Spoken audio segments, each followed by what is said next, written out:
नमस्कार. महाराष्ट्र योजना कॉर्नरमध्ये आपल्या सर्वांचे स्वागत आहे. आजच्या आपल्या व्हिडिओच्या माध्यमातून आपण बघणार आहोत की मुख्यमंत्री युवा कार्य प्रशिक्षण योजना. चला तर बघूया आपल्या आजच्या व्हिडिओच्या माध्यमातून. 18 वर्ष पूर्ण आहेत, मग योग्य प्रशिक्षण मिळवून नोकरी मिळवण्याची सक्षम होण्याची सुवर्ण संधी अजिबात गमावू नका. मुख्यमंत्री युवा कार्य प्रशिक्षण योजनेअंतर्गत तुम्हाला मोफत प्रशिक्षण मिळू शकतं आणि सोबतच दरमहा विद्यावेतनही मिळू शकतं.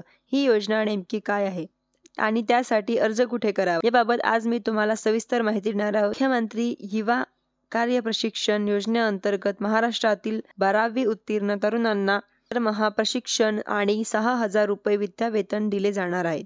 तर ITI आणि पदविका उत्तीर्ण तरुणांना दरमहा प्रशिक्षणासोबत 8,000 रुपये विद्यावेतन दिले जाणार आहे आणि पदवीधर तरुणांना दरमहा प्रशिक्षणासोबत दरमहा 1,000 रुपये विद्यावेतन मिळणार आहे. राज्यातील तरुणांना सक्षम करण्याच्या उद्देशाने राज्य सरकारकडून ही योजना राबवली जाते. त्यासाठी तब्बल 5,500 कोटी रुपयांची तरतूद करण्यात आली आहे. योजनेचा लाभ मिळवण्यासाठी अर्ज नेमका कुठे करावा, तर त्यासाठी राज्य सरकारनं महास्वयम नावाची वेबसाईट उपलब्ध करून दिली आहे. त्यावर आपण अर्ज करू शकता.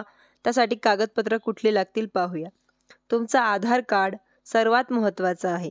शाळा सोडल्याचा दाखला जोडावा लागेल. पॅन कार्ड किंवा ड्रायव्हिंग लायसन्स असं तुमचं ओळखपत्र, तुमचा रहिवासी दाखला, तुमचा पासपोर्ट साईज फोटो आणि आधार कार्डशी संलग्न असलेले बँक खात्याचं पासबुक इत्यादी कागदपत्रासह तुमचा मोबाईल नंबर द्यावा लागेल.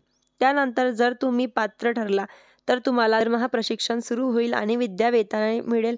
परंतु जर एखाद्या महिन्यात तुम्ही 10 दिवस किंवा त्यापेक्षा जास्त दिवस गैरहजर राहिलात तर त्या दिवसाचा विद्यावेतन मिळणार नाही. या योजनेत सहभागी होण्यासाठी तुम्ही महाराष्ट्र राज्याचे रहिवासी असणं अत्यंत आवश्यक आहे.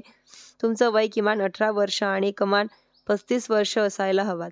सर्वात महत्त्वाचं म्हणजे या योजनेत सहभागी होणाऱ्या उद्योजकांना आणि आस्थापनांना काही निष्कर्ष अटी पूर्ण करणेही आवश्यक आहे. अशाच नवीन माहितीसाठी माझ्या चॅनलला लाईक, सबस्क्राईब, शेअर करायला विसरू नका व जेणेकरून अशीच महत्त्वपूर्ण अपडेट्स आम्ही तुमच्यासाठी आणत राहू. धन्यवाद.